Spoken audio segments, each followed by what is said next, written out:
Hello viewers, আজকে আমরা শিখব জোড় সংখ্যা এবং বেজোড় সংখ্যা কি। তো আমরা কি জানি যে জোড় সংখ্যা হলো সেই সংখ্যাগুলো যে সংখ্যাগুলোকে 2 দিয়ে ভাগ দিলে নিঃশেষে বিভাজ্য হয়। আর বেজোড় সংখ্যা হলো সেগুলো যেগুলোকে 2 দিয়ে ভাগ করার পরে অবশিষ্ট হিসেবে কিছু একটা থেকে যায়, সেটা 1 হোক, 3 হোক, 5 হোক, 7 হোক, থাকবেই। যেমন আমরা যদি 4কে 2 দিয়ে ভাগ দিই তাহলে কি হয়, 2 হয়।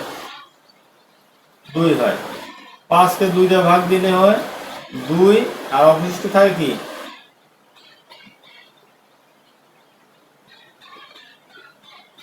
তাহলে অবশিষ্ট থাকবে হলো 1। কি হবে, 2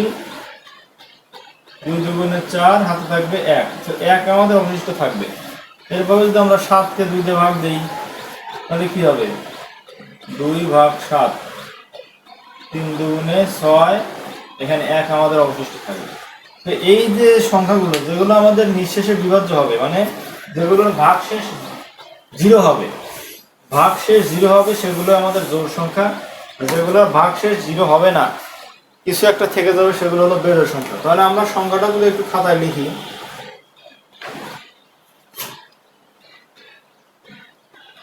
যেসব সংখ্যা 2 দ্বারা নিঃশেষে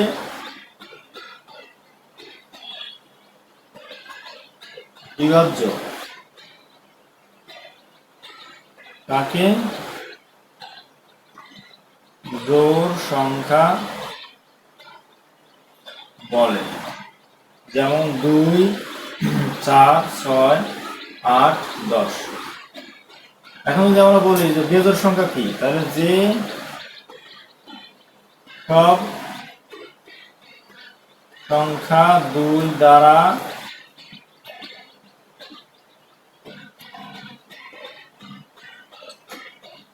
নিঃশেষে বিভাজ্য নয় তাকে বিজোড়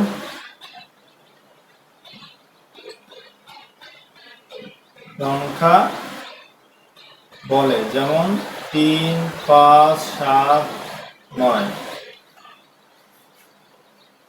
তাহলে আমরা কি শিখলাম, যে সব সংখ্যা 2 দ্বারা নিঃশেষে বিভাজ্য তাকে জোড় সংখ্যা বলে। যেমন 2, 4, 6, 8, 10।